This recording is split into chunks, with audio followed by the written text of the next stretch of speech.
ఒక్క సుందరకాండ దగ్గరికి వచ్చేటప్పటికి మాత్రం మహర్షి కథా సంబంధమైనటువంటి పేరు పెట్టకుండా సుందరకాండ అని పేరు పెట్టారు.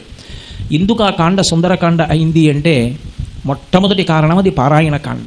శ్రీరామాయణానికి అంతటికీ కూడా శక్తి ఎక్కడ నిక్షేపింపబడి ఉంది అంటే సుందరకాండలోనే నిక్షేపింపబడింది. అందుకే శ్రీరామాయణం పారాయణ చేసేటటువంటి వాళ్ళు ఒక నియమాన్ని పాటిస్తూ ఉంటారు. ముందు సుందరకాండ చదివి తర్వాత బాలకాండ మొదలు పెడతారు. మళ్ళీ బాలకాండ, అయోధ్యకాండ, అరణ్యకాండ, కిష్కింధకాండ అయిన తర్వాత మళ్ళీ సుందరకాండ చదివి యుద్ధకాండ చదువుతారు. అంటే శ్రీరామాయణం చదివేటప్పుడే సుందరకాండ పారాయణం అవుతుంది. పారాయణ యోగ్యత కలిగినటువంటి కాండ సుందరకాండ. అంత శక్తివంతమైనటువంటి కాండ. కేవలం అదొక్కటే కారణమని కాదు. సుందరే సుందరో రామ, సుందరే సుందరీ కథ, సుందరే సుందరీ సీత, సుందరే సుందరం వనం, సుందరే సుందరం కావ్యం, సుందరే సుందర కపి, సుందరే సుందరం మంత్రం, సుందరే కిమ్న సుందరం. అసలు సుందరకాండలో సుందరం కానిదేముంది? బాగా సంప్రదాయజ్ఞులైనటువంటి పెద్దలు ఒక మాట చెప్తుంటారు. ఈ లోకంలో సౌందర్యము అనేటటువంటి మాటకి చిరునామా వెతకాలి అంటే రెండు చోట్ల దొరుకుతుంది అని. ఒకటి వాల్మీకి మహర్షి కృతమైనటువంటి శ్రీరామాయణాంతర్గతమైన సుందరకాండ, రెండవది శంకర భగవత్పాదాచార్య కృతమైనటువంటి సౌందర్యలహరి. ఈ రెండే సౌందర్యమునకు ఆలవాలములు. అందులో రామచంద్రమూర్తి బాహ్యమునందు బహుసుందరాకారుడు. పుంసాం మోహనరూపాయ పుణ్యశ్లోకాయ మంగళం. ఒక పురుషుణ్ణి చూసి స్త్రీలు మోహించడం కాదు, పురుషుడైనటువంటి రామచంద్రమూర్తి యొక్క సౌందర్యాన్ని చూసి సాటి పురుషులైనటువంటి వారు పరబ్రహ్మాన్ని తెలుసుకోవాలనేటటువంటి ప్రయత్నంలో ఇంద్రియాల్ని గెలవడానికి భక్తితో కూడిన కర్మాచరణము చేసి తత్కారణము చేత చిత్తశుద్ధి వలన జ్ఞానము పొందాలని ప్రయత్నం చేస్తూ అడవులలో ఉండి తపస్సు చేసేటటువంటి మహర్షులు కూడా రాముని యొక్క మూర్తిని చూసి ఆకర్షింపబడి మోహించారు అంటే రామచంద్రమూర్తి యొక్క అందాన్ని అర్థం చేసుకోవచ్చు. అసలు శ్రీరామాయణం 24,000 శ్లోకాలు చదివితే రాముణ్ణి చూసి, రాముడి యొక్క రూపాన్ని చూసి మోహించినటువంటి వాళ్ళు లేరు. అంతటి అందగాడు. కాబట్టి రాముడు సుందరాతి సుందరుడు. ఇక సీతమ్మ చెప్పనే అక్కర్లేదు, అంతటి మహాతల్లి. అశోకవనం మహాసౌందర్యం, రావణాంతఃపురం, కాంచన లంక గొప్ప సౌందర్యం. ఇన్ని విశేషాలు అసలు ఆ లంకాపట్టణంలో. కపి అంటే కోతి రూపంలో ఉన్నటువంటి హనుమ సుందరాతి సుందరుడు. ఈ రెండు పరస్పర విరుద్ధం. లోకంలో ఎక్కడైనా సౌందర్యం లోపిస్తే కోతిలో ఉన్నామంటారు. కానీ కోతి రూపంలో ఉన్నటువంటి హనుమ ప్రధానంగా నడిచినటువంటి సుందరకాండలకి ఆ పేరు రావడానికి కారణం ఆయన సుందరుడు కావడమే. సుందరుడు అన్న మాటకు అర్థం కేవలం బాహ్యంలో అందమని కాదు. ఎవరు ఆత్మని అనుభవంలోకి తెచ్చుకుని ఒక యోగిగా నిలబడగలుగుతాడో అటువంటి యోగి యొక్క కథ చెప్పబడినటువంటి కాండ కాబట్టి అది సుందరకాండ. కాబట్టి స్వామి హనుమ యొక్క విశేషమైనటువంటి కథాంశాన్నంతటినీ కూడా చెప్పిన కాండ కాబట్టి అది సుందరకాండ. ఇక అసలు అది సుందరము అని చెప్పడానికి ఇది కారణము కాదనడానికి ఏముంది? అన్నీ సౌందర్యములే. అందుకే సుందరే కిమ్న సుందరం, అది సుందరము కాదు అనడానికి సుందరకాండలో ఏముంది కనుక. కాబట్టి ఆ కాండకి సుందరకాండ అని పేరు వచ్చింది. ఒక యోగిగా ఆత్మజ్ఞానాన్ని అనుభవంలోకి తెచ్చుకోవడానికి చేసేటటువంటి ప్రయత్నం అంతర్లీనంగా కథాభాగంలో నడుస్తూ ఉపాసనా రహస్యములని అనేకమైనటువంటి వాటిని లోకానికి ప్రబోధం చేసిన కాండ కాబట్టి ఆ కాండ సుందరకాండ. అన్నిటినీ మించి సుందరకాండకున్నటువంటి బలం రాముడు ఆ కాండలో కనపడకపోవడం. కానీ రామనామము, రామకథ, రామ కార్యము మీద వెడుతున్నటువంటి వాళ్ళకి చేసేటటువంటి సాయము వలన కలిగేటటువంటి ప్రయోజనమును ఆవిష్కరించిన కాండ కాబట్టి సుందరకాండ. మిగిలిన కాండలలో రాముడు కనపడతాడు, రాముడు కథలో అంతర్భాగంగా ఉంటాడు, రాముడు నడుస్తాడు, రాముడు బాధపడతాడు, రాముడు శోకిస్తాడు, రాముడు ప్రబోధం చేస్తాడు, రాముడు బాణం విడిచిపెడతాడు, రాముడు యుద్ధంలో పాల్గొంటాడు, రాముడు కూడా దెబ్బలు తింటాడు. ఇన్ని ఉంటాయి. కానీ ఒక్క సుందరకాండ దగ్గరికి వచ్చేటప్పటికి మాత్రం రాముడు ఎక్కడా కనపడడు. ఎక్కడా రాముడు కనపడకపోయినా 1కి 10 మార్లు రామకథ చెప్పబడింది సుందరకాండలో. అది ఎవరి నోటి వెంట? వాక్యజ్ఞుడై ఎక్కడ ఎంత మాట్లాడాలో తెలిసినటువంటి మహాపురుషుడైనటువంటి హనుమ నోటి వెంట ఎన్నో మార్లు రామకథ చెప్పబడి ఆ రామకథ యొక్క బలమేమిటో నిరూపించిన కాండ కాబట్టి సుందరకాండ కాదు. అసలు రామనామము యొక్క గొప్పతనం ఏమిటో లోకానికి చెప్పిన కాండ సుందరకాండ. పూజంతం రామ రామేతి మధురం మధురాక్షరం ఆరుహ్య కవితా శాఖాం వందే వాల్మీకి కోకిలం. శృతిస్మృతిపురాణానాం ఆలయం కరుణాలయం నమామి భగవత్పాదశంకరం లోకశంకరం. వాగర్ధావివ సంపృక్తౌ వాగర్ధ ప్రతిపత్తయే జగతః పితరౌ వందే పార్వతీ పరమేశ్వరౌ.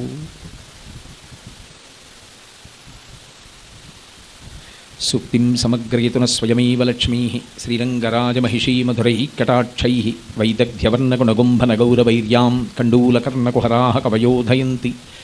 హైమోర్ధ్వపుండ్రమజహన్మకుటం సునాసం మందస్మితం మకరకుండలచారుగండం బింబాధరం బహుళదీర్ఘకృపాకటాక్షం శ్రీవేంకటేశముఖమాత్మని సన్నిధత్తాం.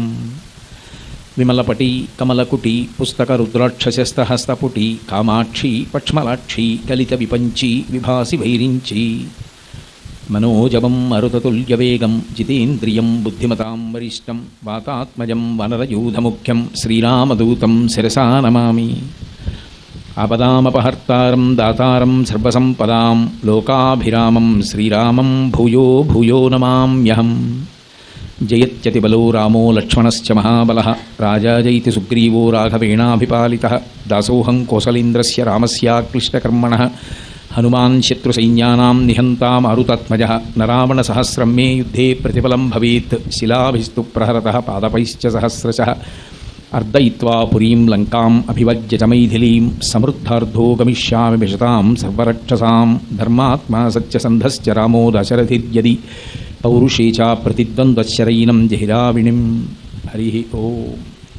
శ్రీరామాయణం ఆదికావ్యం, వాల్మీకి కృతం. అటువంటి ఆదికావ్యమైనటువంటి శ్రీరామాయణం దశావతారాల్లో పరమేశ్వరుడు మనుష్యునిగా అవతరించినటువంటి రామకథా వృత్తాంతాన్నంతటినీ కూడా లోకానికి విశదం చేసింది. రామచంద్ర ప్రభువు కేవలం రావణ సంహారం కోసం మాత్రమే అవతార స్వీకారం చేసినవాడు కాదు. మనుష్యుని యొక్క వైభవాన్ని, మనుష్యుని యొక్క శక్తిని లోకానికి చాటి చెప్పడం కోసం రావణ సంహారం అయిపోయిన తరువాత కూడా 11,000 సంవత్సరములు ఈ భూమండలం మీద ఉన్నటువంటి అవతారం. దశవర్ష సహస్రాణి దశవర్ష శతాని చ అని ప్రతిజ్ఞ చేశాడు బాలకాండలో. ఎందుచేత అంటే రావణాసురుడు ఇతరులు కూడా మనుష్యుణ్ణి చాలా తక్కువ చేసి చూసినటువంటి రోజులు త్రేతాయుగంలో. అటువంటప్పుడు మనుష్యుడు ఎంత గొప్పవాడో నిరూపించడానికి వచ్చినటువంటి అవతారం రామావతారం. అసలు మనుష్య జీవితానికి కావలసినది ఏది అంటే ధర్మం ఒక్కటే. యథార్థంగా మాట్లాడాలి అంటే ఆర్షవాంగ్మయాన్నంతటినీ కలిపి పిండేస్తే అందులోంచి దాని సారంగా కిందకి దిగేవి 2 అక్షరాలు ధర్మం. ఆ ధర్మాన్ని మనకి ఆచరించి చూపించినటువంటి వాడు రాముడు. అందుకే వేద విద్యే పరే పుంసి జాతే దశరథాత్మజే వేద ప్రచేతసాదాసీత్ సాక్షాత్ రామాయణాత్మన. ఆ వేదము వేదోపబృంహణమై రామాయణంగా వస్తే పరమేశ్వరుడు రామచంద్రమూర్తిగా ఈ భూమండలం మీద అవతరించి ధర్మాన్ని అనుష్ఠించి చూపించాడు. అలా అనుష్ఠించి చూపించినటువంటి రామచంద్రమూర్తి యొక్క కథ ఎంత గొప్పదో, రామనామం ఎంత గొప్పదో చెప్పినటువంటి కాండ సుందరకాండ. అందుకే రామ కథ నడిచినటువంటి కాండలకి మహర్షి ఆ కథా సంబంధమైనటువంటి పేర్లు ఉంచారు. బాలకాండ అంటే రామచంద్రమూర్తి యొక్క బాల్యాన్ని వర్ణించింది కాబట్టి బాలకాండ అనుకోవడంలో దోషమేముండదు. అలాగే అయోధ్యకాండ, అయోధ్యలో జరిగినటువంటి విశేషమైనటువంటి మార్పులకు నాందీ ప్రస్తావన జరిగినటువంటి కథా విశేషాన్ని చెప్పింది కాబట్టి అయోధ్యకాండ. రామచంద్రమూర్తి యొక్క అరణ్యవాసాన్ని వర్ణించింది కాబట్టి అరణ్యకాండ. కిష్కింధా విశేషాలు చెప్పింది కాబట్టి కిష్కింధకాండ. యుద్ధాన్ని చెప్పింది కాబట్టి యుద్ధకాండ. తదనంతర కథ చెప్పింది కాబట్టి ఉత్తరకాండ. కానీ ఒక్క సుందరకాండ దగ్గరికి వచ్చేటప్పటికి మాత్రం మహర్షి కథా సంబంధమైనటువంటి పేరు పెట్టకుండా సుందరకాండ అని పేరు పెట్టారు. ఎందుకు ఆ కాండ సుందరకాండ అయింది అంటే మొట్టమొదటి కారణం అది పారాయణకాండ. శ్రీరామాయణానికి అంతటికీ కూడా శక్తి ఎక్కడ నిక్షేపింపబడి ఉంది అంటే సుందరకాండలోనే నిక్షేపింపబడింది. అందుకే శ్రీరామాయణం పారాయణ చేసేటటువంటి వాళ్ళు ఒక నియమాన్ని పాటిస్తూ ఉంటారు. ముందు సుందరకాండ చదివి తర్వాత బాలకాండ మొదలు పెడతారు. మళ్ళీ బాలకాండ, అయోధ్యకాండ, అరణ్యకాండ, కిష్కింధకాండ అయిన తర్వాత మళ్ళీ సుందరకాండ చదివి యుద్ధకాండ చదువుతారు. అంటే శ్రీరామాయణం చదివేటప్పుడే సుందరకాండ పారాయణం అవుతుంది. పారాయణ యోగ్యత కలిగినటువంటి కాండ సుందరకాండ. అంత శక్తివంతమైనటువంటి కాండ. కేవలం అదొక్కటే కారణమని కాదు. సుందరే సుందరో రామ, సుందరే సుందరీ కథ, సుందరే సుందరీ సీత, సుందరే సుందరం వనం, సుందరే సుందరం కావ్యం, సుందరే సుందర కపి, సుందరే సుందరం మంత్రం, సుందరే కిమ్న సుందరం. అసలు సుందరకాండలో సుందరం కానిదేముంది? బాగా సంప్రదాయజ్ఞులైనటువంటి పెద్దలు ఒక మాట చెప్తుంటారు. ఈ లోకంలో సౌందర్యము అనేటటువంటి మాటకి చిరునామా వెతకాలి అంటే 2 చోట్ల దొరుకుతుంది అని. ఒకటి వాల్మీకి మహర్షి కృతమైనటువంటి శ్రీరామాయణాంతర్గతమైన సుందరకాండ, రెండవది శంకర భగవత్పాదాచార్య కృతమైనటువంటి సౌందర్యలహరి. ఈ 2 సౌందర్యమునకు ఆలవాలములు. అందులో రామచంద్రమూర్తి బాహ్యమునందు బహుసుందరాకారుడు. పుంసాం మోహనరూపాయ పుణ్యశ్లోకాయ మంగళం. ఒక పురుషుణ్ణి చూసి స్త్రీలు మోహించడం కాదు, పురుషుడైనటువంటి రామచంద్రమూర్తి యొక్క సౌందర్యాన్ని చూసి సాటి పురుషులైనటువంటి వారు పరబ్రహ్మాన్ని తెలుసుకోవాలనేటటువంటి ప్రయత్నంలో ఇంద్రియాల్ని గెలవడానికి భక్తితో కూడిన కర్మాచరణము చేసి తత్కారణము చేత చిత్తశుద్ధి వలన జ్ఞానము పొందాలని ప్రయత్నం చేస్తూ అడవులలో ఉండి తపస్సు చేసేటటువంటి మహర్షులు కూడా రాముని యొక్క మూర్తిని చూసి ఆకర్షింపబడి మోహించారు అంటే రామచంద్రమూర్తి యొక్క అందాన్ని అర్థం చేసుకోవచ్చు. అసలు శ్రీరామాయణం 24,000 శ్లోకాలు చదివితే రాముణ్ణి చూసి రాముడి యొక్క రూపాన్ని చూసి మోహించినటువంటి వాళ్ళు లేరు. అంతటి అందగాడు కాబట్టి రాముడు సుందరాతి సుందరుడు. ఇక సీతమ్మ చెప్పనే అక్కర్లేదు, అంతటి మహాతల్లి. అశోకవనం మహాసౌందర్యం, రావణాంతఃపురం కాంచనలంక గొప్ప సౌందర్యం. ఇన్ని విశేషాలు అసలు ఆ లంకాపట్టణంలో. కపి అంటే కోతి రూపంలో ఉన్నటువంటి హనుమ సుందరాతి సుందరుడు. ఈ రెండు పరస్పర విరుద్ధం. లోకంలో ఎక్కడైనా సౌందర్యం లోపిస్తే కోతిలో ఉన్నామంటారు. కానీ కోతి రూపంలో ఉన్నటువంటి హనుమ ప్రధానంగా నడిచినటువంటి సుందరకాండలకి ఆ పేరు రావడానికి కారణం ఆయన సుందరుడు కావడమే. సుందరుడు అన్న మాటకు అర్థం కేవలం బాహ్యంలో అందమని కాదు. ఎవరు ఆత్మని అనుభవంలోకి తెచ్చుకుని ఒక యోగిగా నిలబడగలుగుతాడో అటువంటి యోగి యొక్క కథ చెప్పబడినటువంటి కాండ కాబట్టి అది సుందరకాండ. కాబట్టి స్వామి హనుమ యొక్క విశేషమైనటువంటి కథాంశాన్నంతటినీ కూడా చెప్పిన కాండ కాబట్టి అది సుందరకాండ. ఇక అసలు అది సుందరము అని చెప్పడానికి ఇది కారణము కాదనడానికి ఏముంది? అన్నీ సౌందర్యములే. అందుకే సుందరే కిమ్న సుందరం, అది సుందరము కాదు అనడానికి సుందరకాండలో ఏముంది కనుక. కాబట్టి ఆ కాండకి సుందరకాండ అని పేరు వచ్చింది. ఒక యోగిగా ఆత్మజ్ఞానాన్ని అనుభవంలోకి తెచ్చుకోవడానికి చేసేటటువంటి ప్రయత్నం అంతర్లీనంగా కథాభాగంలో నడుస్తూ ఉపాసనా రహస్యములనే అనేకమైనటువంటి వాటిని లోకానికి ప్రబోధం చేసిన కాండ కాబట్టి ఆ కాండ సుందరకాండ. అన్నిటినీ మించి సుందరకాండకున్నటువంటి బలం రాముడు ఆ కాండలో కనపడకపోవడం. కానీ రామనామము, రామకథ, రామ కార్యము మీద వెడుతున్నటువంటి వాళ్ళకి చేసేటటువంటి సాయము వలన కలిగేటటువంటి ప్రయోజనమును ఆవిష్కరించిన కాండ కాబట్టి సుందరకాండ. మిగిలిన కాండలలో రాముడు కనపడతాడు, రాముడు కథలో అంతర్భాగంగా ఉంటాడు, రాముడు నడుస్తాడు, రాముడు బాధపడతాడు, రాముడు శోకిస్తాడు, రాముడు ప్రబోధం చేస్తాడు, రాముడు బాణం విడిచిపెడతాడు, రాముడు యుద్ధంలో పాల్గొంటాడు, రాముడు కూడా దెబ్బలు తింటాడు. ఇన్ని ఉంటాయి. కానీ ఒక్క సుందరకాండ దగ్గరికి వచ్చేటప్పటికి మాత్రం రాముడు ఎక్కడా కనపడడు. ఎక్కడా రాముడు కనపడకపోయినా 1కి 10 మార్లు రామకథ చెప్పబడింది సుందరకాండలో. అది ఎవరి నోటి వెంట? వాక్యజ్ఞుడై ఎక్కడ ఎంత మాట్లాడాలో తెలిసినటువంటి మహాపురుషుడైనటువంటి హనుమ నోటి వెంట ఎన్నో మార్లు రామకథ చెప్పబడి ఆ రామకథ యొక్క బలమేమిటో నిరూపించిన కాండ కాబట్టి సుందరకాండ కాదు. అసలు రామనామము యొక్క గొప్పతనం ఏమిటో లోకానికి చెప్పిన కాండ సుందరకాండ. వశిష్ఠుడు మహానుభావుడు, బ్రహ్మర్షి.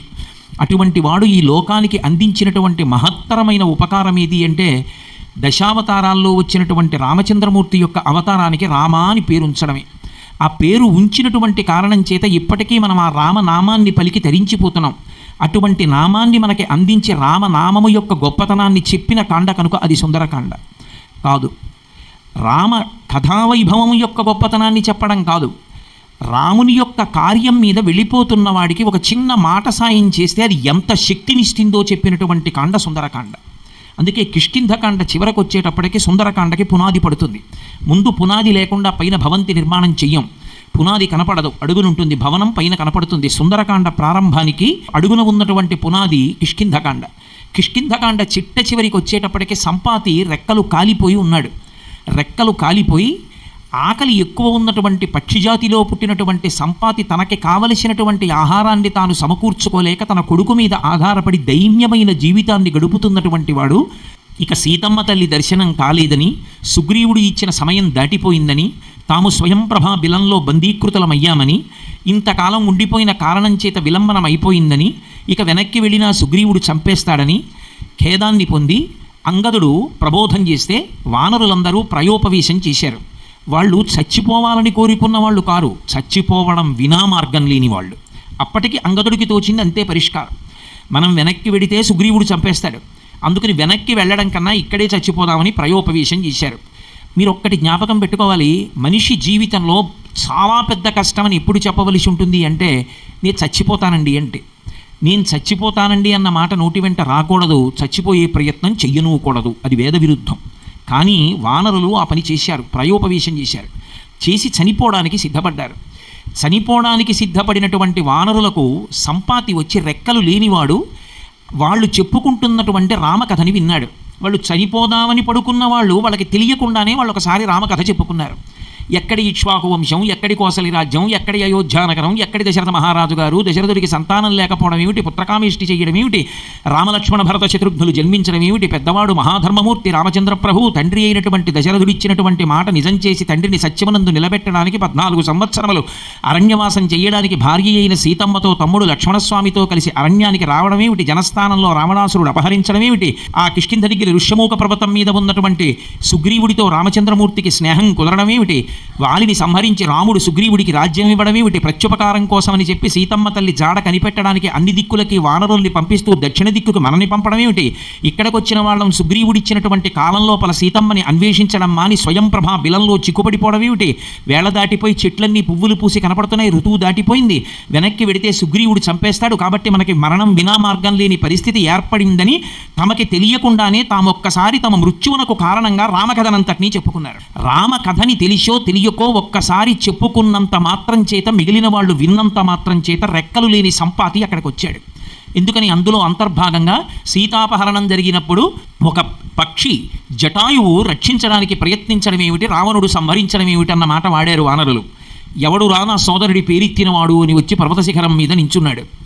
సంపాతి నిలబడితే మనందరినీ తిరియడానికి వచ్చింది పక్షి అని బెంగపెట్టుకున్నారు వాళ్ళు. నిజంగా చచ్చిపోయే వాళ్ళైతే ఆ పక్షి వచ్చి చంపేస్తే బెంగపెట్టుకోవడం ఎందుకు, ప్రయోజనం అయిపోయిందని సంతోషించాలి. కానీ ఆ పక్షి చంపేస్తుందని బెంగపెట్టుకున్నారు. ఒరే అది రామకథ అంటోంది, జటాయు అంటోంది, తీసుకురండి రా అన్నారు. కొంతమంది వెళ్ళారు, రెక్కలు కాలిపోయాయి, నేను నడవలేనంటున్నాడు కాబట్టి ఎత్తి తీసుకొచ్చి అక్కడ పెట్టారు. అన్నీ విని జలతర్పణలు ఇచ్చి ఆ సంపాతి అంది, నాకు రెక్కలు లేవు, కాలిపోయాయి. ఒకానొకప్పుడు సూర్యుడికి దగ్గరగా వెళ్ళడంలో వేడికి కాలిపోయి కింద పడిపోయాను. నా సోదరుడు జటాయువు ఎటో వెళ్ళిపోయాడు అప్పుడు. కాబట్టి కానీ నాకు దూరదృష్టి ఉంది, ఇక్కడి నుంచి చూడగలను. లంకాపట్టణంలో సీతమ్మ తల్లి బందీకృత అయి ఉన్నది. మీలో సమర్థత కలిగిన వాళ్ళు వెళ్ళి సీతమ్మని అన్వేషించి జాడ కనిపెట్టవచ్చు అంది. రాముని యొక్క కార్యం మీద వెడుతున్నటువంటి వానరులు కష్టంలో ఉన్నప్పుడు మాట సహాయం చేసింది సంపాతి. మాట సహాయం చేసినంత మాత్రం చేత తెగిపోయిన రెక్కలు కాదు, కాలిపోయిన రెక్కలు మళ్ళీ వచ్చాయి. అంటే సుందరకాండ ప్రారంభం చేసే ముందే కిష్కింధకాండ చిట్ట చివరిలో మహర్షి రామకథా వైభవాన్ని, రామనామ వైభవాన్ని, రామకార్యం మీద వెడుతున్నటువంటి వాడికి చేసినటువంటి కించిత్ సహాయం ఎంత గొప్ప ఫలితాలు ఇస్తుందో అసలు అది లెక్క పెట్టడానికి సాధ్యం కాదన్న విషయాన్ని నిరూపణం చేశారు. రెక్క తెగిపోతే అంటుకుంటే ఏదో కొంతవరకు బాగుంటుంది, రెక్క విరిగిపోతే మళ్ళీ బాగుపడితే బాగుంటుంది. కాలిపోయే రెక్కలు, కాలిపోయిన రెక్కలు కలిగినటువంటి సంపాతికి మళ్ళీ రెక్కలు పుట్టాయి. కేవలం రామకార్యం మీద వెడుతున్న వాళ్ళకి మాట సాయం చేసినంత మాత్రం చేత. అంత గొప్పది రామకార్యం. రామకార్యంలో ఉన్న వాళ్ళకి కించిత్ సహాయం ఎంత శక్తినిస్తుంది అనడానికి కిష్కింధకాండలో పునాది వేశారు మహర్షి. అంత గొప్ప రామకథని 1కి 10 మార్లు చెప్పిన కథ కాబట్టి ఆ కాండ సుందరకాండ. అందుకే అప్పటికీ ఇప్పటికీ ఎప్పటికీ ఒక్కటే పరిష్కారం. ఇంట్లో ఆడపిల్లకి పెళ్లి కాకపోయినా, బిడ్డలు పుట్టకపోయినా, కొడుక్కి ఉద్యోగం రాకపోయినా, ఇంట్లో అశాంతిగా ఉన్నా, అనారోగ్యంగా ఉన్నా, మనసుకి ఏదో ఖేదంగా ఉన్నా, కలిసి రాకపోయినా, ఏవైనా పాపగ్రహాలు దుష్టమైనటువంటి చూపు జాతకంలో చూస్తున్నా, ఏలినాటి శని నడుస్తున్నా, అన్నిటికీ పరిష్కారం ఏది అంటే సుందరకాండ వినడమే, సుందరకాండ చదువుకోవడమే. అంత శక్తివంతమైన కాండ సుందరకాండ. వాల్మీకి మహర్షి మనకి అందించినటువంటి అద్భుతమైన అమృత భాండము. మిగిలినటువంటి అమృతం ఎక్కడో స్వర్గలోకంలో ఉంటుంది, కానీ అందరికీ అందుబాటులో రామాయణ గ్రంథ రూపంలో వాల్మీకి మహర్షి అందించినటువంటి అమృతం సుందరకాండ. అటువంటి సుందరకాండ ప్రారంభం చేసే ముందు మహర్షి ఒక మాట చెప్తారు. అసలు సుందరకాండ ప్రారంభం ఎక్కడ అంటే మంగళం శ్రీ హనుమతే, హనుమకి మంగళం జరగడంతో ప్రారంభమైంది.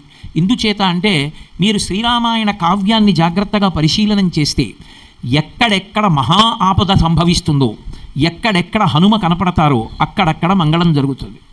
హనుమ కనపడ్డారు అంటే రామాయణంలో మంగళం జరిగింది అని గుర్తు.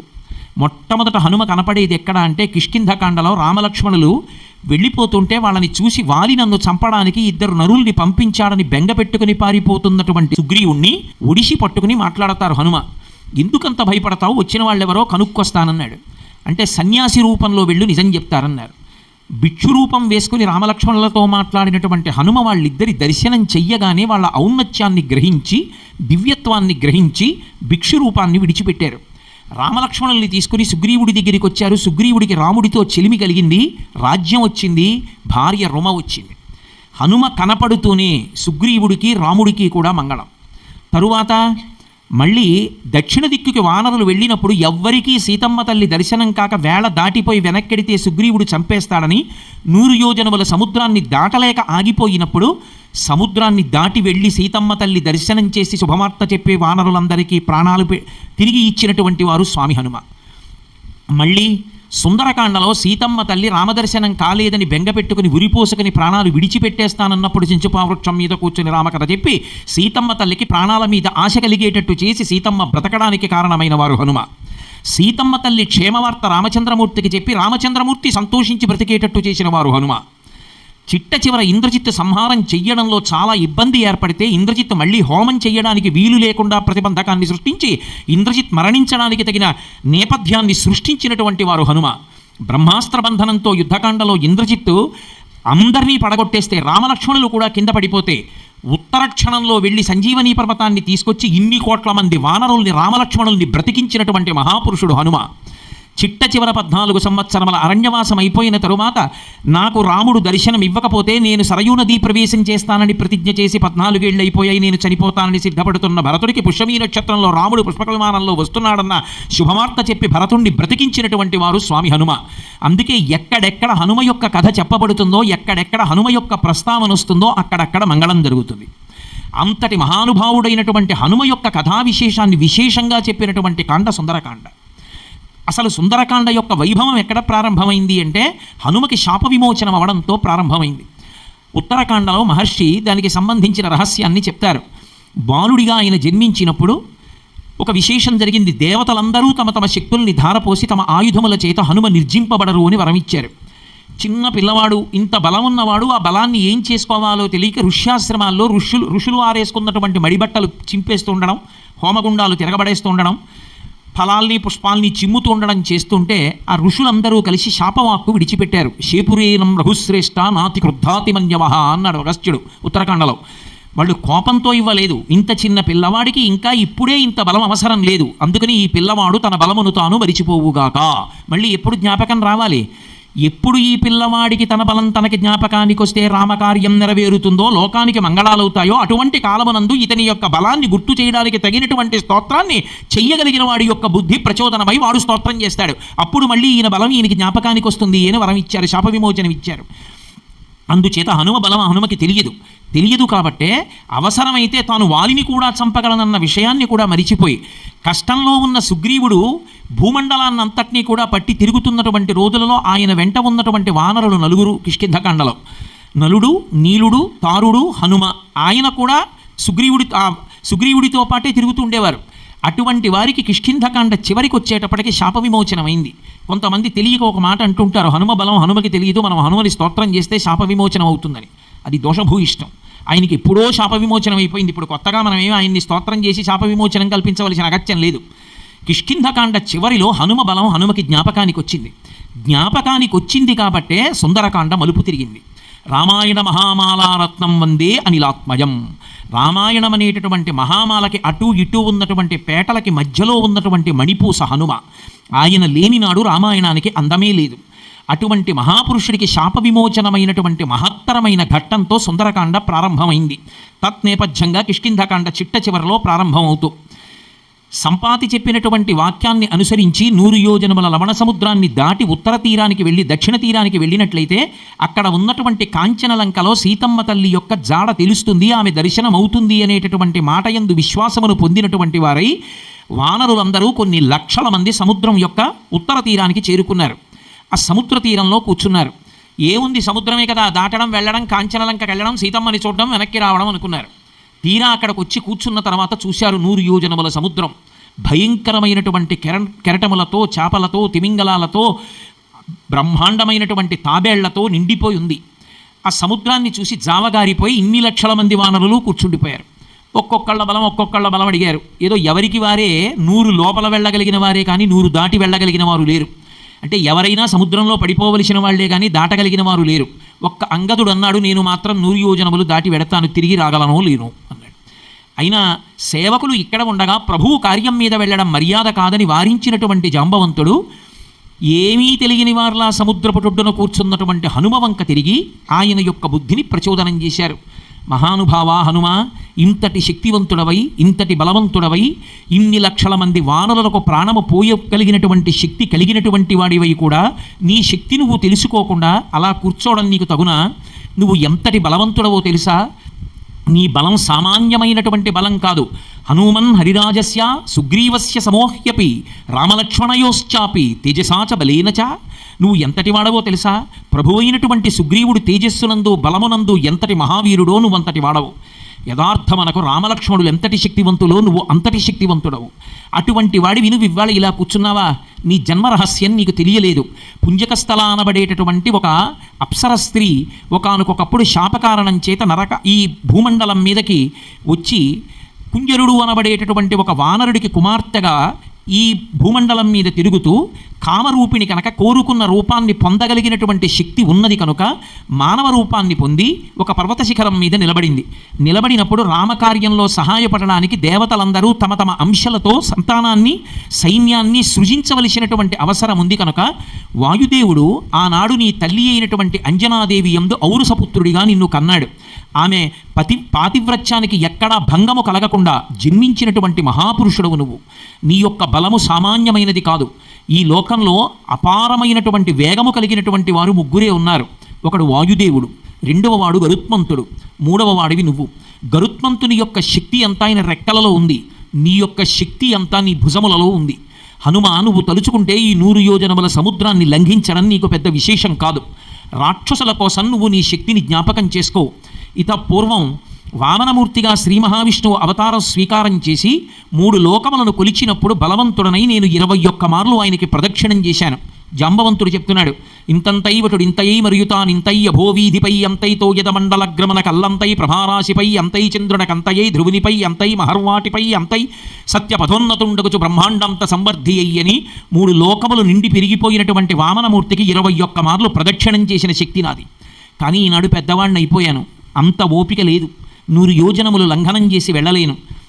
హనుమ, వానరుల యొక్క క్షేమాన్ని దృష్టిలో పెట్టుకుని వెంటనే నువ్వు లే. ఉత్తిష్ట హరిషార్దూల లంఘయస్వ మహార్ణవం పరాహిస్ సర్వభూతానాం. హనుమన్యాగతిస్తవా, ఓ మహానుభావ, పరాహిస్ సర్వభూతానాం, సమస్త భూతముల కన్నా కూడా అధికుడవు నువ్వే. నీకన్నా శక్తివంతుడు లోకంలో ఇంకొకడు లేడు. అటువంటి వాడివి చేతకాని వాడిలా కూర్చుంటావా? ఉత్తిష్ట హరిషార్దూల, లే పైకి. లంఘయస్వ మహార్ణవం, ఈ మహాసముద్రాన్ని దాటు. కాంచనలంకన చేసి సీతమ్మ తల్లి జాడ కనిపెట్టి క్షేమవార్త తీసుకురా, బయలుదేరవయా అన్నారు. ఎవరికైనా ఇంత బలముంది అని జ్ఞాపకం చేస్తే అతిశయం కలుగుతుంది. కానీ మహానుభావుడైనటువంటి హనుమ వెంటనే లేచి నిలబడి పెద్దలైనటువంటి వానరులందరికీ నమస్కరించారు. నమస్కరించి ఆ వానరులందరికీ ఊరట కలిగేటట్టుగా మాట్లాడుతున్నారు. నిజమే, నేను ఈ భూమ్యాకాశములు నిండిపోయేటట్టుగా పెరగగలను. మేరు పర్వతానికి కొన్ని వేల పర్యాయములు ప్రదక్షిణం చెయ్యగలను. నా యొక్క అపారమైనటువంటి భుజముల వేగంతో, నా తొడల వేగం చేత ఈ భూమండలాన్నంతటినీ కూడా చీల్చివేయగలను. ఈ సముద్రాన్నంతటినీ ఇంకింప చెయ్యగలను. నేను సముద్రం మీద ప్రయాణం చేసి వెళ్ళిపోయేటప్పుడు ఒక తొట్టె ఆకృతిని ఈ సముద్రం పొందేటట్టుగా వెళ్ళగలను. కొన్ని లక్షల సంవత్సరాలుగా ఈ సముద్రం లోపల పడుకుని ఎవ్వరికీ కనపడకుండా ఉన్నటువంటి జీవులు కనపడేటట్టుగా నా వేగంతో నాతో పాటుగా సముద్ర జలాల్ని చాప చుట్టినట్టు చుట్టి ఎత్తుకుని తీసుకుని వెళ్ళిపోగలను. ఆకాశంలో వెడుతూ సముద్రంలో ఉన్న పెద్ద పెద్ద సర్పములను తన్నుకుపోయేటటువంటి అలవాటు ఉన్న గరుత్మంతునికి ఏకకాలమునందు కొన్ని వేల పర్యాయములు ప్రదక్షిణం చెయ్యగలను.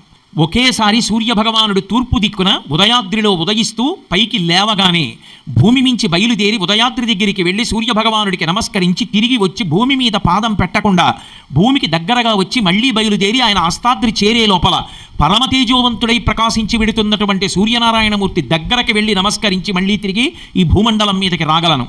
నా యొక్క వక్షస్థలం చేత కొట్టి పర్వతములను చూర్ణం చేసేయగలను. ఈ భూమండలాన్ని అంతటినీ కూడా కలయతిప్పగలను. అంతటి అపారమైన వేగము, సత్తువ కలిగినటువంటి నేను ఇక్కడ నుంచి బయలుదేరితే నా యొక్క ధాటిని, శక్తిని ఈ భూమి, ఇక్కడ ఉన్నటువంటి భూతములు భరించలేవు కనుక కనపడుతున్నటువంటి మహేంద్రగిరి శిఖరముల మీద నిలబడి అక్కడి నుంచి బయలుదేరుతానని ఆ పర్వత శిఖరము మీదకి ఎక్కి దాని మీద నిలబడి ఆకాశం వంక, దక్షిణ దిక్కు ఉన్న సముద్రం వంక చూస్తున్నటువంటి హనుమ యొక్క స్వరూపంతో కిష్కింధకాండని మహర్షి పూర్తి చేశారు. నిజంగా అద్భుతమైన శ్లోకంతో పూర్తి చేశారు.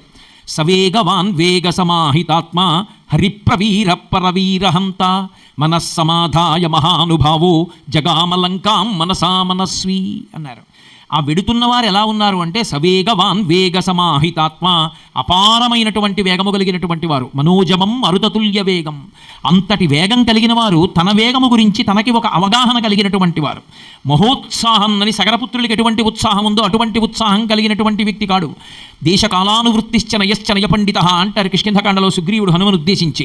అంత వేగంతో వెళ్ళినప్పటికీ కూడా దేశకాలాదులను దృష్టిలో పెట్టుకుని ఎక్కడ ఎలా ప్రవర్తించాలో తెలుసుకుని తన వేగాన్ని అదుపు చేసుకోగలిగినటువంటి సమర్థత కలిగినటువంటి వారు. కాబట్టి సవేగవాన్ వేగ సమాహితాత్మ హరిప్రవీర పరవీరహంత, పరవీరులను ఎంతటి గొప్ప వాళ్ళైనా సరే ఆయుధం లేకుండా తన యొక్క ముష్టి ఘాతముల చేత, మోకాళ్ల చేత, వక్షస్థలం చేత, గోళ్ల చేత, పిడికిటి పోట్ల చేత, రాళ్ల చేత, చెట్ల చేత చంపగలిగినటువంటి మహానుభావుడు. హరిప్రవీర పరవీరహంత మనస్సమాధాయ మహానుభావో జగామలంకాం మనసా మనస్వి.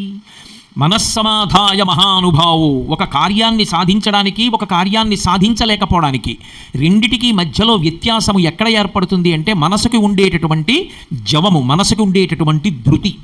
మనసు శక్తివంతమయ్యుంటే వాడు శరీరం బలహీనంగా ఉన్నా కార్యాన్ని సాధించగలడు.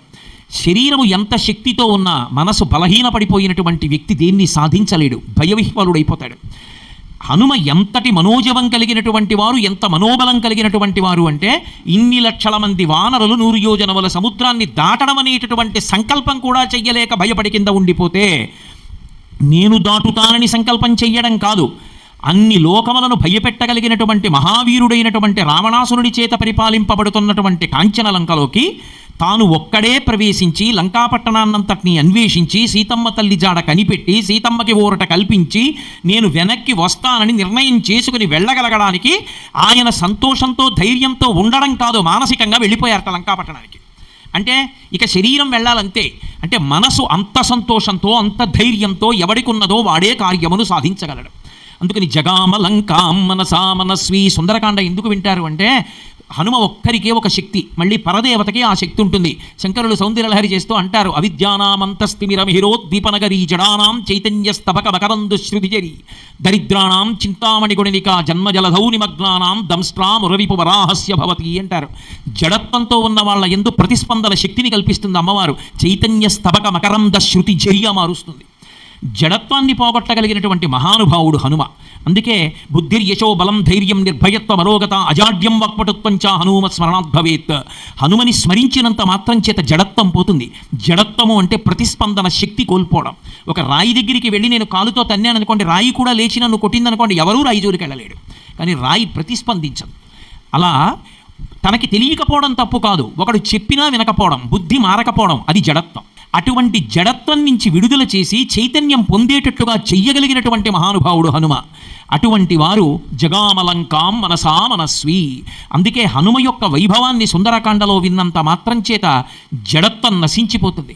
అసలు జాతికి పట్టిన జడత్వం పోవాలి అంటే సంస్కృతి మీద దాడి జరుగుతున్నా, ఆఖరికి దేశ వైభవం మీద దాడి జరుగుతున్నా ఏమీ పట్టనట్టు చూస్తూ ఊరుకునేటటువంటి స్థితి నుంచి, ఆ మహానిద్ర నుంచి మేల్కొనాలి అంటే హనుమ యొక్క వైభవంతో కూడుకున్న సుందరకాండ దశ దిశల వినిపింపబడాలి. అటువంటి సుందరకాండ కనుక జగామలంకాం మనసా మనస్వి, మనసుతోటే లంకాపట్టణాన్ని చేరిపోయారు అన్నారు.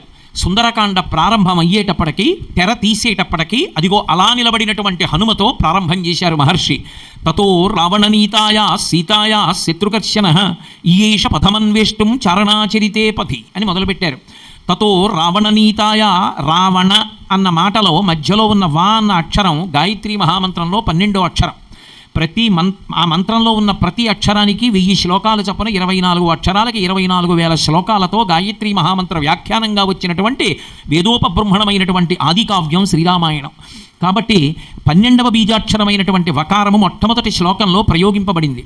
తత్ అన్న శబ్దంతో ప్రారంభమై తత్ అన్న శబ్దంతో సుందరకాండ పూర్తయిపోతుంది. తతో మయా వగ్విదధీన భాషిత శివాభిరిష్టాభిరభిప్రసాదిత జగామ శాంతిం మమ మైథిలాత్మజ తవాపి శోకేన తథాభిపీడిత శ్లోకంతో పూర్తయింది. సుందరకాండ వింటే ఏమొస్తుంది అంటే మనశ్శాంతి కలుగుతుంది. అందుకే జగామ శాంతిం మమ మైథిలాత్మజ. తత్ పరబ్రహ్మవాచకం. తత్ ఎక్కడ, అందుకే తత్వమసి మహావాక్యంలో తత్ త్వం అసి, అది నీవయ్యున్నావు. అటువంటి తత్ అనేటటువంటి మంగళప్రదమైన శబ్దంతో సుందరకాండ ప్రారంభమైంది. తతో రావణనీతాయా సీతాయా శత్రుకర్షణ. రావణ ఈ శబ్దాన్ని మహర్షి ప్రయత్నపూర్వక ప్రయోగం. రావణ అన్న పేరు ఆయనకి పుట్టినప్పుడు నామకరణంలో వచ్చింది కాదు. ఒకానొకప్పుడు కైలాస పర్వతాన్ని అంతటినీ కూడా కదిపేశాడు. పార్వతీ పరమేశ్వర దర్శనార్థి అయి వెళ్ళాడు పుష్పక విమానంలో. పుష్పకం వెళ్ళలేదు. ఎందుకు వెళ్ళలేదంటే కింద పార్వతీ పరమేశ్వరులు నృత్యం చేస్తున్నారు, తాండవం చేస్తున్నారన్నారు. అయితే నేను దర్శనం చేయాలని పుష్పక విమానాన్ని కిందకి దింపి లోపలికెడతానన్నాడు. అక్కడే ఉన్నారు నందీశ్వరుడు మహానుభావుడు. వెళ్ళడానికి వీల్లేదు, లోపల ప్రదోష వేళలో జరిగేటటువంటి తాండవం జరుగుతోందన్నారు. నేను వెళ్ళవలసిందే, నువ్వెవరి అడ్డగించడానికని కైలాస పర్వతం కింద తన 20 చేతులుంచి కదిపాడు. కదిపితే పరమశివుడు ఆగ్రహించింది, ఎవడురా కైలాసాన్ని కదుపుతున్నవాడని తన కాలి బొటన వేలితో నొక్కాడు. ఆ 20 చేతులు పర్వతం కింద ఉండిపోతే ఆ బాధతో పెద్ద పెద్ద అరుపులు అరిచాడు. వాడి అరుపులకి లోకాలన్నీ భయం పొందే అంత పెద్ద అరుపులు అరిచాడు. అరిస్తే కాలి బొటనవేలు పైకెత్తి ఎంత రవం చేశావురా అని రావణ అని పిలిచాడు. లోకాలన్నీ ఏడిచేటట్టు, లోకాలన్నీ అరిచేటట్టు ప్రవర్తించగలిగినటువంటి వాడు, అంతటి భయకారకుడు. సామాన్యమైనటువంటి భయాన్ని పొందించడు. రావణాసురుడు భయం పొందించడం అంటే ఎలా ఉంటుందో ఉత్తరాఖండలో చెప్తారు మహర్షి. ఒకానొకప్పుడు దిక్పాలురు దేవతలు సమావేశమయ్యారు ఒకచోట. రావణాసురుడు వస్తున్నాడు. రావణాసురుడిని చూసి దేవతలు భయపడిపోయి అక్కడ ఏవి దొరికితే వాటిలోకి ప్రవేశించి వెళ్ళిపోయారు. ఏ జంతువు, ఏ పక్షి, ఏ భూతం దొరికితే అందులో ప్రవేశించి వెళ్ళిపోయారు కనపడకుండా. కనపడితే ఎక్కడ దేహశుద్ధి చేస్తాడో అన్న భయంతో. ఒక్క యమధర్మరాజు గారు మాత్రం నిలబడిపోయాడు. పాపం ఆయనకి ఎందులోకి ప్రవేశించడానికి ఏమీ దొరకలేదు. ఆయన వెనక్కి తిరిగి చూసేటప్పటికి వచ్చేస్తున్నాడు రావణాసురుడు. ఆయన భయించింది, ఏం తీయాలో తెలియక చూస్తే చెట్టు మీద కాకి కనపడింది. గబగబా కాకిలో ప్రవేశించి ఎగిరిపోయాడు. ఎగిరిపోయి వరం ఇచ్చాడు కాకికి, రావణాసురుడి బారి నుండి నన్ను కాపాడావు కనుక ఇకపైన ఎప్పుడైనా పితృపిండాలు పెడితే నువ్వు ముట్టుకుంటే ఆ పితృదేవతలకి అందుతాయి, కాబట్టి నీకు ఈ వరం ఇస్తున్నానన్నాడు. కాకి పితృపిండం ముట్టుకుంటే పితృదేవతలకు అందుతాయన్న మాట రావడానికి కారణం రావణాసురుడి చేత భయపడినటువంటి యమధర్మరాజు గారు ఇచ్చినటువంటి వరం. లోకాలన్నీ ఆయన పేరు చెప్తే భయపడతాయి, ఆయన రావణాసురుడి పేరు చెప్తే భయపడ్డాడు. అంతగా లోకాల్ని భయపెట్టగలిగినటువంటి రావణాసురుడి చేత పరిపాలింపబడుతున్నటువంటి కాంచనలంకలోనికి ఒక్కడే వెళ్ళడానికి సిద్ధపడుతున్నాడు మహానుభావుడు.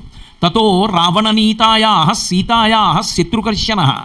రావణాసురుడి చేత అపహరింపబడినటువంటి సీతమ్మ తల్లి యొక్క జాడ కనిపెట్టడానికి శత్రుమర్దనుడైనటువంటి హనుమ, చారణులంటే దేవగాయకులు, వాళ్ళు ఎప్పుడు భూలోకానికి మంగళవార్తలు అందజేస్తుంటారు.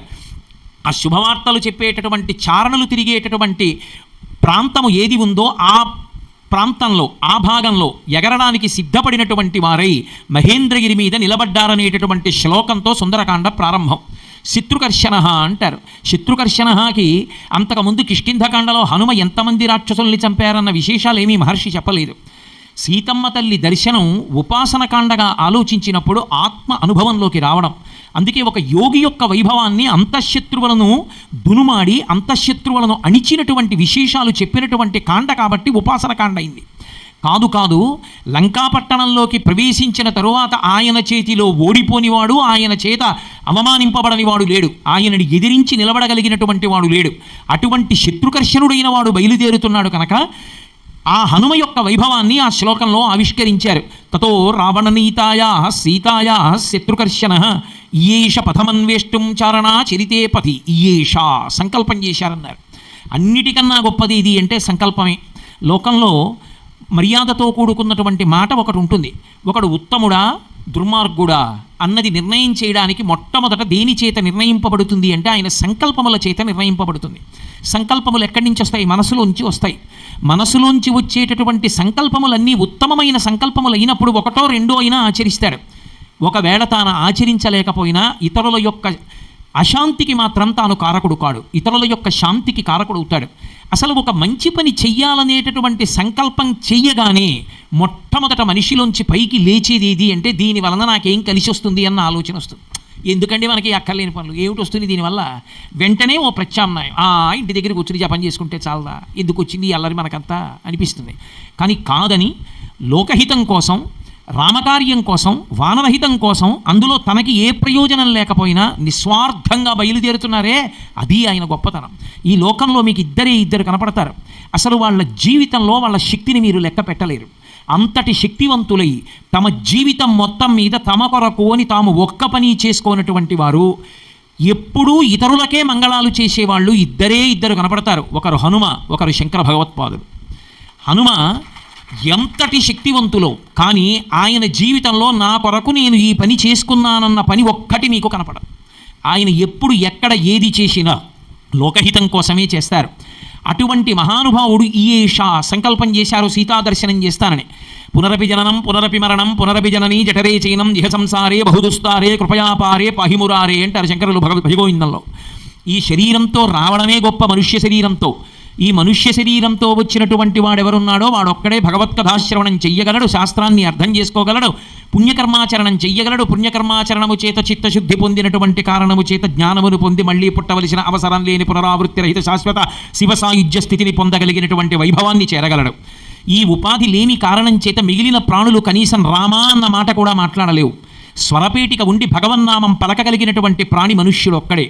కానీ ఆ మనుష్యుడు భగవన్మార్గంలో ప్రయాణం చెయ్యాలి అంటే పెట్టవలసిన పెట్టుబడి మళ్ళీ శరీరమే. ఈ శరీరం ఖేదపడితే తప్ప భగవత్ కార్యంలో నిలబడడం సాధ్యం కాదు. నేను ఇప్పుడు సుందరకాండ చెప్పాలి అంటే ఈ శరీరం కొంత ఖేదపడవలసి ఉంటుంది. నేను ఒక ఉపవాసం చెయ్యాలి అంటే శరీరం ఖేదపడాలి. నేను శారదానవరాత్రులు చెయ్యాలి అంటే ఈ శరీరం ఖేదపడాలి. ఒక వ్యాపారస్తుడు తన దగ్గర ఉన్నటువంటి సొమ్ముని పెట్టుబడిగా పెట్టి వ్యాపారం చేస్తే తప్ప లాభం ఎలా రాదో, అలా ఈశ్వరుడిచ్చిన శరీరాన్ని పెట్టుబడిగా పెట్టి ఆధ్యాత్మిక మార్గంలో ప్రయాణం చేస్తే తప్ప అసలు ఉన్నతగతులు చేరలేడు. కానీ లోపల ఉన్న మనసు ఎప్పుడూ భగవత్ కార్యంలో శరీరం కష్టపడడాన్ని అంగీకరించదు, వెంటనే తిరస్కరిస్తున్నా. ఎందుకు దీనికన్నా ఇది చేస్తే చాలదా అంటుంది. అఘాయిత్య పాండిత్యం అని లోకంలో ఒక మాట ఉంటుంది. ఏమయ్యా ఎప్పుడు పూజ చేసుకోమే, సంధ్యావందనం చేయమే అన్నారు అనుకోండి, ఎందుకంటే మనసులో ఉంటే చాలదా అంటాడు. మనసులో ఉంటే చాలదా అంటున్నావుగా, మరి నీ కొడుకు హైదరాబాద్లో ఉంటే మామిడి పళ్ళ బొట్ట ఎందుకు పంపించావు? మనసులో ఉంటే చాలదా ప్రేమ? నీ కొడుక్కి బట్టలు ఎందుకు కొన్నావు? నీ కొడుక్కి పెళ్ళి ఎందుకు చేస్తున్నావు? నీ కొడుక్కి ఇల్లు ఎందుకు కొనిపెట్టావు? మనసులో ఉంటే చాలదా ప్రేమ? నీ కొడుకు విషయంలోకి వచ్చేటప్పటికే మనసులో ఉంటే సరిపోదు, చేసి చూపిస్తావా? ఈశ్వరుడి దగ్గరికి వచ్చేటప్పటికి మనసులో ఉంటే చాలు, పైకి ఏం చెయ్యక్కర్లేదా? ఉన్నది నిజమైతే చేయకుండా ఉండడం సాధ్యం కాదు. నీ మనసులో దయ ఉన్నది నిజమైతే రహదారి పక్కన నిలబడి పరమదైన్యంగా ఉన్నటువంటి ఒక పసిపిల్లని చూసి రొట్టె ముక్క కొనిపెట్టి ఇవ్వకుండా వెళ్ళగలవా? మనసులో దయ ఉంటే చాలదా అండి అంటే అవతల వారికి ఉపకారం కలుగుతుందా? ఈయేష సంస్కార వైభవంతో సంకల్పం కలగడం గొప్ప. దాని వలన తనకి ఇది కావాలన్న కోరిక లేకుండా రామహితం కోసం వానరహితం కోసం నేను ఇలా బయలుదేరుతానని సంకల్పం చేశారే, అది హనుమ యొక్క గొప్ప. అటువంటి మహానుభావుడి కథ చెప్పుకున్నంత మాత్రం చేత సమస్త భూతములు శాంతి పొందుతాయి. కాబట్టి ఈయేష అందరూ సంసారమునందు పరిభ్రమిస్తుంటే సంసార భ్రమణ పరితాపోపశమనం వసంతి మచ్చేతో హృదవి శివానందలహరి అంటారు శంకరులు శివానందలహరిలో. సంసార భ్రమణ పరితాపమును అందరూ పొందుతుంటే కాదు కాదు నాకు ఈ సుఖాలక్కర్లేదు, నేను ఆత్మ యొక్క అనుభవాన్ని పొందాలని బయలుదేరుతున్నటువంటి సాధకుని యొక్క వైభవాన్ని చెప్పింది. కాబట్టి ఈయేష పథమన్వేష్టం చారణా చిరితే పథి. శ్రీరామాయణంలో ఈ చారణల యొక్క విశేషం అనేక మార్లు వస్తుంది. కొంచెం ముందుకెళ్ళేటప్పటికి విద్యాధరుల దగ్గరే వచ్చేస్తుంది. అలా బయలుదేరుతున్నారు. చారణలు బయలుదేరేటటువంటి మార్గంలో వెళ్ళాలి. దుష్కరం నిష్ప్రతిద్వంద్వం చికీర్షం కర్మవానర సముదగ్ర శిరోగ్రీవో గవాంపతిరివా బభౌ అంటారు మహర్షి. ఆయన బయలుదేరడానికి సిద్ధపడినటువంటి వారై మహేంద్ర పర్వత శిఖరం మీద నిలబడి మెడ ఎత్తి ఆకాశం వంక సముద్రం వంక తిన్నగా చూస్తుంటే ఎలా ఉన్నారంటేట, బాగా బలిష్టమైనటువంటి ఒక ఎద్దు బాగా ఎత్తైన ప్రదేశంలో నిలబడి చూస్తుంటే ఎలా ఉంటుందో అలా ఉన్నారట ఆయన. అలా ఉన్నటువంటి వారు కాబట్టి మహానుభావుడైనటువంటి హనుమ అలా వర్ణింపబడ్డారు. ఏమిటి దాని యొక్క విశేషం అంటే, నందీశ్వరుడితో పోల్చారు అన్నప్పుడు మీరు ఒక విషయాన్ని గుర్తుపెట్టుకోవాలి. శివుని యొక్క వాహనమైనటువంటి నంది మనందరం ఎలా పుట్టామో అలాగే పుట్టాడు ఆయన కూడా. అలాగే పుట్టి నందీశ్వరుడై మహానుభావుడు. మీరు నంది ఎప్పుడూ లోకానికి పృష్ఠభాగాన్ని పెడుతుంది, దృష్టి అంతా శివలింగం మీద పెడుతుంది. కార్తీక మాసం వచ్చేటప్పటికి భక్తి ఎక్కువైపోయి నంది తోక కింద దీపాలు పెడతారు తీసుకెళ్ళి, అయినా అదేం వెనక్కి తిరగదు, కదలదు. పిడుగులు పడనివ్వండి, ఉరుములు ఉరమనివ్వండి, ఎప్పుడు శివుణ్ణే చూస్తుంటుంది తప్ప వేరొకటి చూడడం వెనక్కి తిరగడం నందీశ్వరుడికి చేత కాదు. ఎప్పుడూ శివుణ్ణే చూస్తూ రమించిపోయేటటువంటి స్వరూపమున్నటువంటి నంది ఎటువంటిదో, యోగదృష్టితో సీతమ్మ సీతమ్మ సీతమ్మ సీతమ్మ సీతమ్మ తప్ప సీతమ్మ కానిది తనకక్కర్లేదని నయ్యితి నయ్యితి నయ్యితి నయ్యితి నయ్యితి అని ఆత్మ అనుభవంలోకి వచ్చే వరకు విడిచిపెడుతూ వెళ్ళగలిగినటువంటి ప్రజ్ఞ కలిగిన యోగిగా మారగలిగినటువంటి సాధకుడిగా ప్రారంభమవుతున్న హనుమ యొక్క అద్భుత విశేషాన్ని ఆవిష్కరించడానికి నందీశ్వరుడితో ఉపమానం చెప్పారు మహర్షి. అందుకని నంది ఎలా నిలబడతాడో, వృషభం ఎలా నిలబడుతుందో అలా నిలబడి ఉన్నారు. దుష్కరం నిష్ప్రతిద్వంద్వం చికీర్షం కర్మవానర సముదగ్ర శిరోగ్రీవో గవాంపతిరివా బభౌ. అసలు ఆ శ్లోకం ప్రారంభమే దుష్కరం, ఈ పని ఎవరు చెయ్యలేరు, అసలు ఆ సంకల్పమే చెయ్యరెవరు. రావణాసురుడి పేరు చెప్తే భయం. గోదావరి నది అంతటిది మాట్లాడలేదు. రాముడు అరణ్యకాండలో ఎలుగెత్తి ఎరిచి నా భార్యను ఎవరపహరించారంటే గోదావరి చెప్పలేదు. కారణం రావణాసురుడు వచ్చి తనని ఇంకింపచేస్తాడని భయపడింది. నదులు సమస్త భూతములు భయపడ్డాయి. రాముడి శోకాన్ని చూసి తట్టుకోలేక మృగములు మాత్రం దక్షిణ దిక్కుకి చూపిస్తూ పరిగెత్తాయి. కాబట్టి అన్ని భూతములను భయపెట్టగలిగినటువంటి రావణాసురుని చేత పరిపాలింపబడుతున్నటువంటి కాంచనలంకా పట్టణంలోకి తానొక్కడే ప్రవేశించి సీతమ్మ తల్లి యొక్క జాడ కనిపెట్టి వెనక్కి రావాలనేటటువంటి దృష్టితో బయలుదేరుతున్నటువంటి హనుమ యొక్క దృష్టి కాంచనలంకలోకి ప్రవేశించినప్పటికీ కూడా ఎప్పుడూ సీతమ్మ కొరకు సీతమ్మను దర్శించాలనేటటువంటి జిజ్ఞాస యందు ఉంటుంది తప్ప ఏ ఇతర విషయములందు ఆకర్షితుడై నిలబడనేటటువంటి విషయాన్ని ఆవిష్కరించడానికి మహర్షి ఎత్తుకున్నటువంటి అద్భుతమైనటువంటి శ్లోకం. కాబట్టి నందీశ్వరుడిగా నిలబడి ఉన్నారు ఆ పర్వత శిఖరం మీద. అసలు అటువంటి కార్యాన్ని సంకల్పం చేసేవాడు లేడు, ఎగురుతాననేవాడు లేడు. అటువంటి స్థితిలో ఆయన నిలబడ్డారు. దుష్కరం నిష్ప్రతిద్వంద్వం చికీర్షం కర్మవానర సముద్ర శిరోగ్రీవో గవంపతిరివాబభౌ అథ వైఢూర్యవర్ణేషు షద్వలేషు మహాబల ధీర సలిలకల్పేషు విచచార యథాసుఖం అంటారు. ధీర అంటే బుద్ధిమంతుడు అని ఒక అర్థం, ధీర అంటే ధైర్యశాలి అని ఒక అర్థం. దేనికి ధైర్యం ఉండాలి అంటే బాహ్యమనందున్నదాన్ని కాదు. అంతర్ముఖ సమారాధ్య బహిర్ముఖ సుదుర్లభ. ఆవిడ బయట వెతికితే దొరికేది కాదు, లంకలోకి వెళ్ళాలి, ఈ శరీరం లోపలికి ప్రయాణం చెయ్యాలి. ఈ కళ్ళు తెరిస్తే ఇంద్రియాలు బయటికెడతాయి, ఈ కళ్ళు మూసి లోపలికి ప్రయాణం చెయ్యడం రావాలి. బయటికి అడుగులేయడం అందరికీ వచ్చు, లోపలికి ధ్యానంలో అడుగులు వేసి ధ్యానధ్యాతృధ్యేయరూపా ధర్మాధర్మ వివర్జిత లోపల ఉన్నటువంటి ఆ పరదేవతా స్వరూప దర్శనమే సీతా దర్శనం. అంటే ఆత్మ యొక్క అనుభవాన్ని పొందడానికి లోపలికి వెళ్ళేటటువంటి యోగిగా వెడుతున్నారే అది ధీర కాదు. మహాబలశాలి అయి అదిగో ఆ పర్వతం నుంచి ఎగిరి లంకాపట్టణంలోకి వెళ్ళినప్పుడు ఎన్ని కోట్ల మంది వానరులు చుట్టుముట్టినా చంపేస్తానని హరిప్రవీర పరవీర హంత అంటూ వెడుతున్నారే అది ఆయన బలం. అందుకని ధీర మహాబుద్ధిమంతుడు. అన్ని వేళలా అతిశయంతో ప్రవర్తించేటటువంటి వారు కాదు. ఎక్కడ వంగి ఉండాలో తెలుసు, ఎక్కడ వినయంగా ఉండాలో తెలుసు, ఎక్కడ ఎంత మాట్లాడాలో తెలుసు, ఎక్కడ మాట్లాడకూడదో తెలుసు. అంతటి మహానుభావుడు, నవవ్యాకరణ పండితుడు, అంతటి వినయశీలి, అంతటి గురుభక్తి తత్పరుడైనటువంటి వారు. అటువంటి హనుమ బయలుదేరుతున్నారు. అథ వైఢూర్యవర్ణేషు షద్వలేషు మహాబల ధీరశల్య కల్పేషు విచచార యథాసుఖం. అక్కడ పచ్చగడ్డి చక్కగా ఏదో ఒక పరుపు వీసినట్లుగా పెరిగి ఉంది. ఆ పెరిగినటువంటి పచ్చగడ్డి మీద నిర్భయంగా ధైర్యంతో తిరుగుతున్నారట. పచ్చగడ్డి మీద తిరగడానికి ధైర్యం ఎందుకండి? పచ్చగడ్డి మీద తిరగడానికి ధైర్యం అని కాదు దాని అర్థం. పచ్చగడ్డి అనేటప్పటికీ చల్లగా మెత్తగా హాయిగా పాదములకు స్పర్శనిచ్చి మనస్సుకు సుఖానుభూతిని ఇవ్వగలిగినది. శరీరంతో ఉన్న ఎవరైనా కోరుకునేది ఏది అంటే ఇంద్రియముల చేత సుఖాలని అనుభవించాలనుకుంటారు. ఈ సుఖములు నాకు అక్కర్లేదని చెప్పి సుఖాలని పక్కన పెట్టి ఎంత కష్టమైనా ఇలాగే ఆసనంలో కూర్చుంటాను, కూర్చుని నా శరీరము ఖేదపడిపోతున్నా నాకు తెలియని స్థితికి చేరుకుంటానని కూర్చున్నవాడు ఉన్నాడే వాడు యోగి. పాతాళలింగం దగ్గరికి వెళ్ళి అరుణాచలంలో వెనకాతల కూర్చుంటే ఎవ్వరూ ఆ రోజుల్లో కనీసం ఆ గుహలోకి కూడా వెళ్ళని రోజులలో పాతాళలింగం వెనక కూర్చుని తపస్సు చేస్తుంటే ఆయన తొడల కిందకి తేళ్లు జెర్రులు చేరిపోయి కొరుక్కు తినేస్తుంటే నెత్తురు కాల్వలు కట్టి ప్రవహించి అట్టలు కట్టేస్తే తన తొడలు తేళ్లు జెర్రిలు కొరికేశాయని కూడా తెలియకుండా అంతర్ముఖత్వనందు ఆనందం పొందినటువంటి భగవాన్ రమణుల యొక్క స్థితి ఏదుందో అటువంటి స్థితిలో హనుమ ఉన్నారు. అంటే ఆయన దృష్టి కేవలము సీతమ్మ మీద ఉంది తప్ప ఆమె దర్శనమునందున్నది తప్ప శరీరమునకు బాహ్యమునందు కలిగేటటువంటి సుఖమును గురించినటువంటి విచారణ లేదు. ఖేదమే కలగని ఆయనకి బెంగలేదు. యోగరతో వా భోగరతో వా సంగరతో వా సంగవిహీన యస్య బ్రహ్మణి రమతే చిత్తం నందతి నందతి నందత్యేవా అంటారు శంకరులు భజగోవిందంలో. అలా ఆయన అథ వైఢూర్యవర్ణేషు షద్వలేషు మహాబల ధీరశలిల కల్పేషు విచచార యథాసుఖం. ఇక బయలుదేరడానికి సిద్ధపడుతున్నారు. స సూర్యాయ మహేంద్రాయ పవనాయ స్వయంభువే భూతేభ్యశ్చంజలిం కృత్వా చకార గమనేమతిం. బయలుదేరే ముందు నమస్కారం చేస్తున్నారు. ఏదైనా కార్యాన్ని ప్రారంభం చేసే ముందు నమస్కారం చేసి ప్రారంభం చెయ్యడం అనేటటువంటిది ఆర్ష జాతి యందు ప్రాథమికమైనటువంటి మౌలికమైన విషయం. ఎందుచేత అంటే నమస్కారము అనేటటువంటి దానికి రెండు చేతులు ఇలా కలిపి ఇలా శిరస్సు ఉంచుతారు. అంటే 5 జ్ఞానేంద్రియములు 5 కర్మేంద్రియములు 11వదైనటువంటి బుద్ధి, ఈ 11ంటిని మీ యందు న్యాసము చేశాను, మీరు రక్షకులై నన్ను సర్వదా నీడలా కాపాడుతూ ఉండాలని ఈ మాంసనేత్రమునకు కనపడని భగవత్ శక్తిని తనకి అనుకూలంగా వినయంతో మలచుకునేటటువంటి ప్రక్రియకి నమస్కారం అని పేరు. అది వినయాన్ని ఆవిష్కరిస్తుంది. ఆ వినయం ఎక్కడ ప్రారంభం అవ్వాలి అంటే మొట్టమొదట గురువు గారి పేరు చెప్పేటప్పటికి వంగిపోవాలి. గురువు అన్న పేరు వినపడితే ఎవడు వంగిపోతాడో, గురువు కన్నా గొప్పది లోకంలో లేదని, తాను లఘువు, గురువు ముందు తాను చిన్నవాడినని ఎవరు నిలబడ్డాడో వాడు మహనీయుడు. ఏ కార్యం ప్రారంభించండి శ్రీ గురుభ్యో నమః అని ప్రారంభిస్తాం.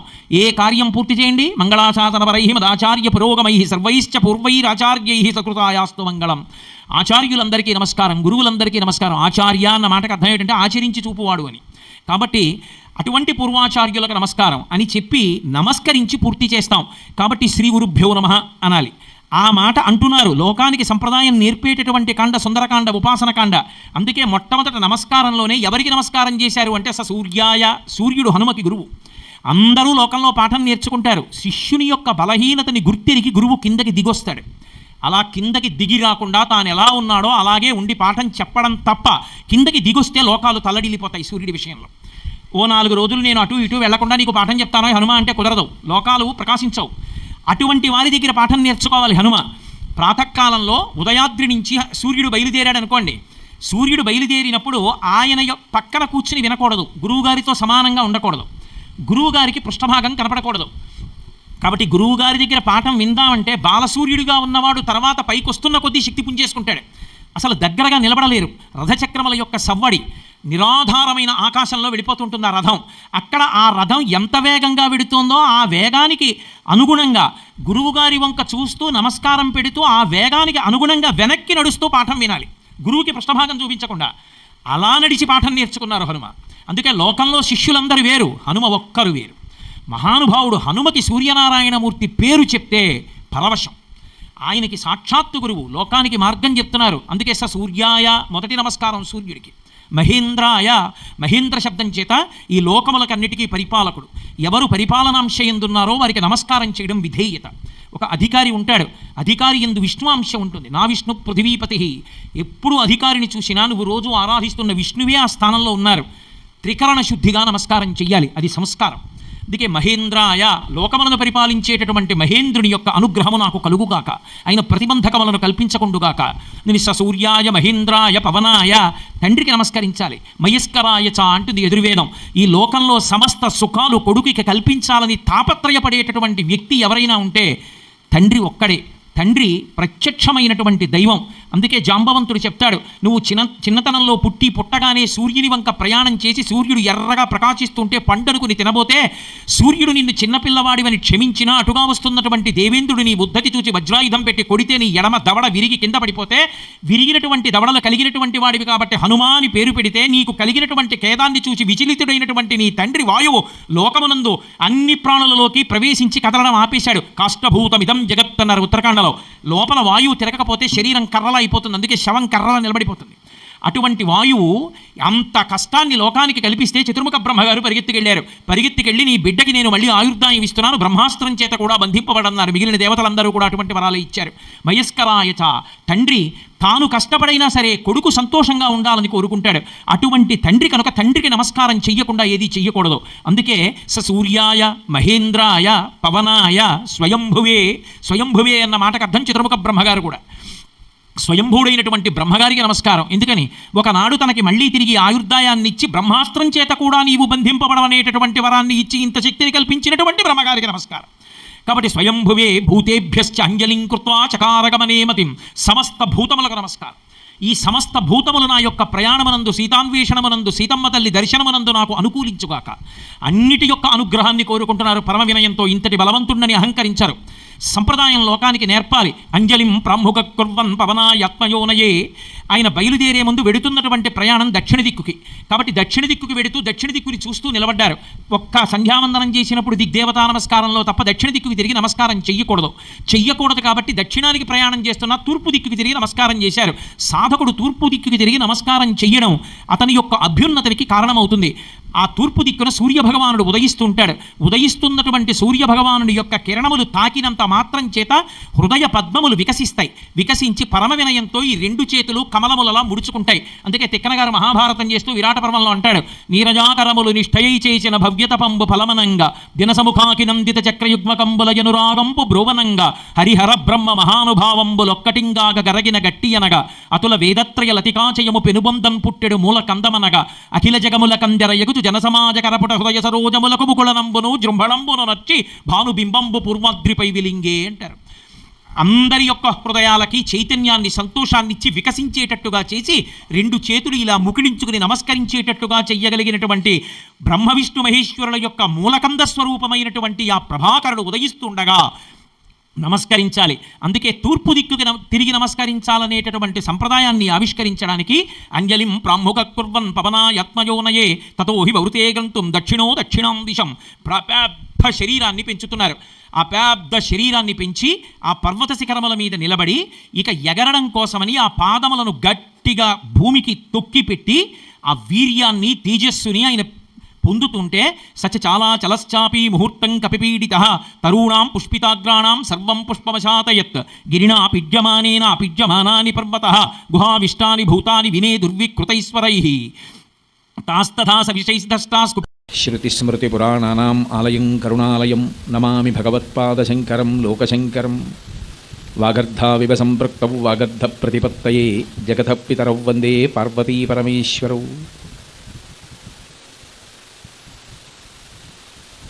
సుక్తిం సమగ్రయతున స్వయమేవ లక్ష్మీ శ్రీరంగరాజమహిషీ మధురైః కటాక్షైః వైదగ్ధ్యవర్ణగుణగుంభనగౌరవైర్యాం కండూలకర్ణకుహరాः కవయోధయంతి హైమోర్ధ్వపుండ్రమజహన్మకుటం సునాసం మందస్మితం మకరకుండలచారుగండం బింబాధరం బహుళదీర్ఘకృపాకటాక్షం శ్రీవేంకటేశముఖమాత్మని సన్నిధత్తాం.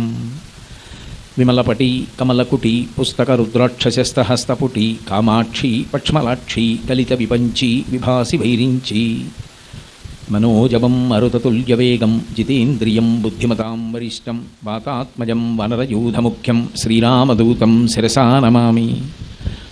ఆపదామపహర్తారం దాతారం సర్వసంపదాం లోకాభిరామం శ్రీరామం భూయో భూయో నమామ్యహం. జయత్యతిబలో రామో లక్ష్మణశ్చ మహాబలః రాజాజైతి సుగ్రీవో రాఘవేణాభిపాలితః దాసోహం కోసలేంద్రస్య రామస్యాక్లిష్టకర్మణః హనుమాన్ శత్రుసైన్యానాం నిహంతా మారుతాత్మజः నరావణసహస్రం మే యుద్ధే ప్రతిఫలం భవేత్ శిలాభిస్తు ప్రహరతः పాదపైశ్చ సహస్రశः అర్దయిత్వా పురీం లంకాం అభివజ్య చ మైథిలీం సమృద్ధార్థో గమిష్యామి విశతాం సర్వరక్షసాం ధర్మాత్మా సత్యసంధశ్చ రామో దశరథిర్యది పౌరుషే చ ప్రతిద్వంద్వశరైనం జహిరావిణిం. హరి ఓం. శ్రీరామాయణం ఆదికావ్యం, వాల్మీకి కృతం.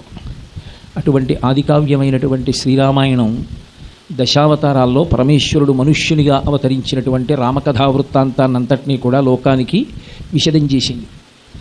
రామచంద్ర ప్రభువు కేవలం రావణ సంహారం కోసం మాత్రమే అవతార స్వీకారం చేసినవాడు కాదు.